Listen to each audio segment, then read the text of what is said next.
ವಿದ್ಯಾರ್ಥಿಗಳೇ, ನನ್ನ ಹೆಸರು ವಿಷ್ಣು KS. ಅರ್ಥಶಾಸ್ತ್ರ ಸಹಾಯಕ ಪ್ರಾಧ್ಯಾಪಕನಾಗಿ ಕೆಲಸ ಮಾಡ್ತಾಯಿದ್ದೀನಿ.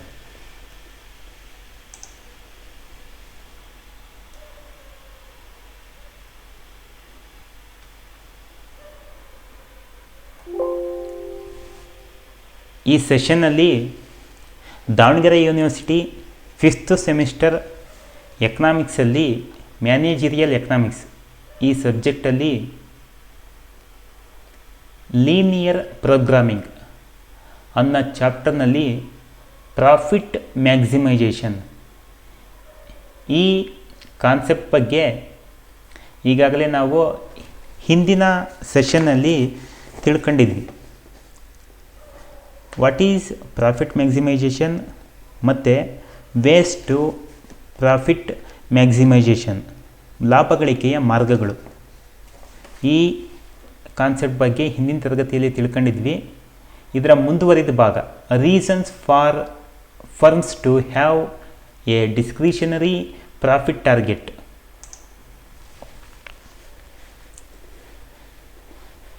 ಸಾಮಾನ್ಯವಾಗಿ ಗರಿಷ್ಠ ಲಾಭ ಗಳಿಕೆ ಉದ್ಯಮದ ಪ್ರಾಥಮಿಕ ಉದ್ದೇಶ.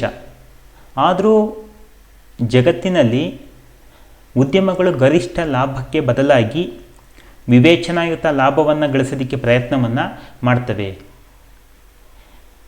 ಇದಕ್ಕೆ ಕಾರಣಗಳು to reasons for firms to have a discretionary profit target. Avoid competition, ಸ್ಪರ್ಧೆಯನ್ನು ತಪ್ಪಿಸಲು. If the enterprises set the maximum price for its goods, the other enterprises may try to produce it. This will have to face competition from other enterprises. Also the demand for the firm's commodity which has increased the price will be significantly reduced. Thus, the industry is likely to lose its existence in long term.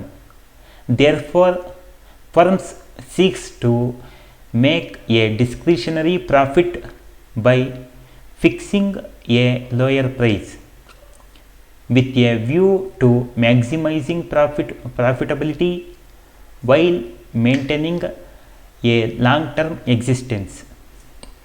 ಉದ್ಯಮ ಒಂದು ವೇಳೆ ಗರಿಷ್ಠ ಬೆಲೆಯನ್ನು ನಿಗದಿ ಮಾಡಿದರೆ ಬೇರೆ ಉದ್ಯಮಗಳು ಈ ಸರಕನ್ನು ಉತ್ಪಾದನೆ ಮಾಡೋದಕ್ಕೆ ಮುಂದಾಗ್ತವೆ. ಇದರಿಂದಾಗಿ ಬೇರೆ ಉದ್ಯಮಗಳ ಸ್ಪರ್ಧೆಯನ್ನು ಎದುರಿಸಬೇಕಾಗುತ್ತೆ. ಅಲ್ಲದೆ ಬೆಲೆಯನ್ನು ಹೆಚ್ಚಿಸಿದಂತಹ ಉದ್ಯಮದ ಸರಕಿನ ಬೇಡಿಕೆ ಗಣನೀಯವಾಗಿ ಕಡಿಮೆ ಆಗುತ್ತೆ. ಹೀಗಾಗಿ ದೀರ್ಘಾವಧಿಯಲ್ಲಿ ಉದ್ಯಮ ತನ್ನ ಅಸ್ತಿತ್ವವನ್ನು ಕಳೆದುಕೊಳ್ಳುವಂತಹ ಸಾಧ್ಯತೆ ಹೆಚ್ಚಿರುತ್ತೆ. ಆದ್ದರಿಂದ ಉದ್ಯಮಗಳು ದೀರ್ಘಾವಧಿಯಲ್ಲಿ ತಮ್ಮ ಅಸ್ತಿತ್ವವನ್ನು ಉಳಿಸಿಕೊಂಡು ಗರಿಷ್ಠ ಲಾಭ ಗಳಿಸುವ ಉದ್ದೇಶದಿಂದ ತನ್ನ ಸರಕಿಗೆ ಕಡಿಮೆ ಬೆಲೆಯನ್ನು ನಿಗದಿಗೊಳಿಸಿ ಆ ಮೂಲಕ ವಿವೇಚನಾ ಲಾಭವನ್ನು ಗಳಿಸೋದಕ್ಕೆ ಪ್ರಯತ್ನವನ್ನು ಮಾಡ್ತವೆ ಅಂತಂದು. Second point, to avoid increase in wage.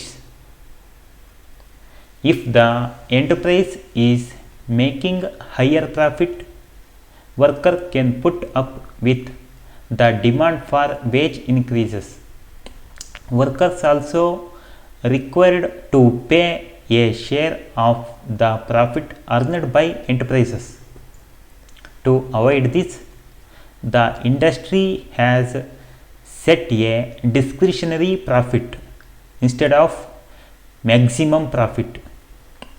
ಉದ್ಯಮ ಅಧಿಕ ಲಾಭವನ್ನು ಗಳಿಸ್ತಿದ್ರೆ ಕಾರ್ಮಿಕರು ವೇತನ ಹೆಚ್ಚಳದ ಬೇಡಿಕೆಯನ್ನು ಮುಂದಿಡಬಹುದು. ಇದರಿಂದಾಗಿ ಉದ್ಯಮ ಸಂಸ್ಥೆಯು ಗಳಿಸುವಂತಹ ಲಾಭದಲ್ಲಿ ಕಾರ್ಮಿಕರಿಗೂ ಒಂದು ಪಾಲನ್ನು ನೀಡಬೇಕಾಗುತ್ತೆ. ಇದನ್ನು ತಪ್ಪಿಸುವ ಉದ್ದೇಶದಿಂದಲೂ ಉದ್ಯಮ ಗರಿಷ್ಠ ಲಾಭಕ್ಕೆ ಬದಲಾಗಿ ವಿವೇಚನಾಯುತ ಲಾಭದ ಗುರಿಯನ್ನು ಇಟ್ಟುಕೊಂಡಿರುತ್ತೆ. Next point, establish good relationship with customers. ಗ್ರಾಹಕರೊಂದಿಗೆ ಉತ್ತಮ ಸಂಬಂಧ ಹೊಂದಲು ಅಂತ. Firm has a discretionary profit policy with the intention of having a good relationship with customers. Customers are comparing the cost of produced, the price of the product and the satisfaction with the product. If the firm set a higher price on its product, customer will be exploited and disappointed. To prevent this and to maintain customer confidence, the enterprises has a discretionary profit policy. ಉದ್ಯಮ ಗ್ರಾಹಕರೊಂದಿಗೆ ಉತ್ತಮ ಸಂಬಂಧವನ್ನು ಹೊಂದುವ ಉದ್ದೇಶದಿಂದಲೂ ವಿವೇಚನಾಯುತ ಲಾಭದ ನೀತಿಯನ್ನು ಹೊಂದಿರುತ್ತೆ. ಗ್ರಾಹಕರು ಸರಕಿನ ಉತ್ಪಾದನೆಗಾಗಿ ಮಾಡಲಾಗುವಂತಹ ವೆಚ್ಚ, ಸರಕಿನ ಬೆಲೆ ಮತ್ತು ಸರಕಿನಿಂದ ಸಿಗುವಂತಹ ದೃಷ್ಟಿಗುಣವನ್ನು ಪರಸ್ಪರ ಹೋಲಿಕೆ ಮಾಡ್ತಾ ಇರ್ತಾರೆ. ಒಂದು ವೇಳೆ ಉದ್ಯಮ ಸಂಸ್ಥೆ ತನ್ನ ಸರಕಿಗೆ ಅಧಿಕ ಬೆಲೆಯನ್ನು ನಿಗದಿ ಮಾಡಿದರೆ ಗ್ರಾಹಕರು ಶೋಷಣೆಗೆ ಒಳಗಾಗ್ತಾರೆ ಮತ್ತು ಉದ್ಯಮದ ಬಗ್ಗೆ ಅತೃಪ್ತಿ ಮನೋಭಾವವನ್ನು ಬೆಳೆಸ್ಕೊಳ್ತಾರೆ. ಇದನ್ನು ತಡೆಗಟ್ಟುವಂತಹ ಉದ್ದೇಶದಿಂದ ಹಾಗೂ ಗ್ರಾಹಕರ ವಿಶ್ವಾಸವನ್ನು ಉಳಿಸಿಕೊಳ್ಳೋದಕ್ಕಾಗಿ ಉದ್ಯಮ ಸಂಸ್ಥೆಗಳು ವಿವೇಚನಾಯುತ ಲಾಭದ ನೀತಿಯನ್ನು ಹೊಂದಿರ್ತವೆ ಅಂತಂದು. Next point, improved public relationship. ಸಾರ್ವಜನಿಕ ಸಂಪರ್ಕವನ್ನು ವೃದ್ಧಿಸಲು. If the enterprise keep a discretionary profit policy and set the ideal price, the public will feel good about the enterprise. Most enterprises aim for discretionary profit in order to gain a respectable position in society. This is the biggest asset of enterprise. ಉದ್ಯಮ ವಿವೇಚನಾಯುತ ಲಾಭದ ಗುರಿಯನ್ನು ಇಟ್ಟುಕೊಂಡು ಆದರ್ಶವಾದ ಬೆಲೆಯನ್ನು ನಿಗದಿಗೊಳಿಸಿದರೆ ಉದ್ಯಮದ ಬಗೆಗೆ ಸಾರ್ವಜನಿಕರಿಗೆ ಮತ್ತು ಸರ್ಕಾರಕ್ಕೆ ಒಳ್ಳೆಯ ಭಾವನೆ ಬರುತ್ತೆ. ಬಹುತೇಕ ಉದ್ಯಮಗಳು ಸಮಾಜದಲ್ಲಿ ಗೌರವಯುತವಾದಂತಹ ಉನ್ನತ ಸ್ಥಾನವನ್ನು ಪಡೆಯುವ ಉದ್ದೇಶದಿಂದ ಗರಿಷ್ಠ ಲಾಭಕ್ಕೆ ಬದಲಾಗಿ ವಿವೇಚನಾಯುತ ಲಾಭದ ಗುರಿಯನ್ನು ಇಟ್ಕೊಂಡಿರ್ತವೆ. ನೆಕ್ಸ್ಟ್ ಪಾಯಿಂಟ್,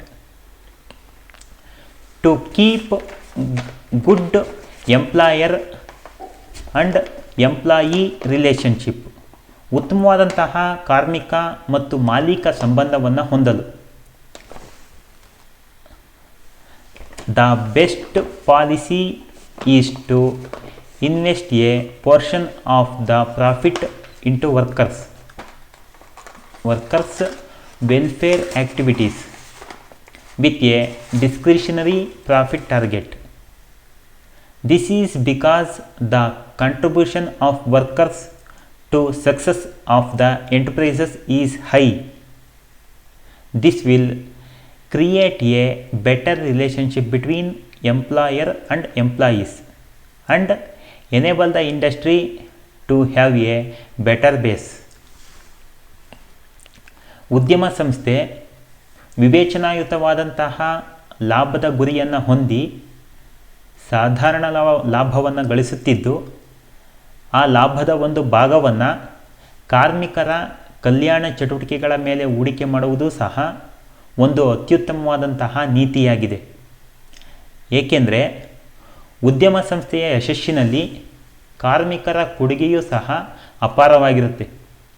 ಇದು ಉದ್ಯೋಗದಾತರು ಮತ್ತು ಉದ್ಯೋಗಿಗಳ ನಡುವಿನ ಸಂಬಂಧವನ್ನು ಉತ್ತಮಪಡಿಸುವುದಕ್ಕೆ ಮತ್ತು ಉದ್ಯಮ ಉತ್ತಮವಾದಂತಹ ನೆಲೆಯನ್ನು ಕಂಡುಕೊಳ್ಳೋದಕ್ಕೆ ಸಹಕಾರಿಯಾಗುತ್ತೆ.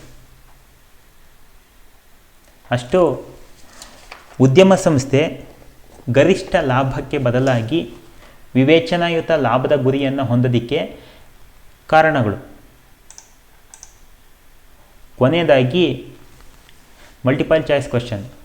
Reasons for firms to have a discretionary profit target is dash. A, to avoid competition. Option B, avoid increase in wages. C, establish good relationship with customer. D, all of the above. ಸರಿಯಾದ ಉತ್ತರ option D. Thank you.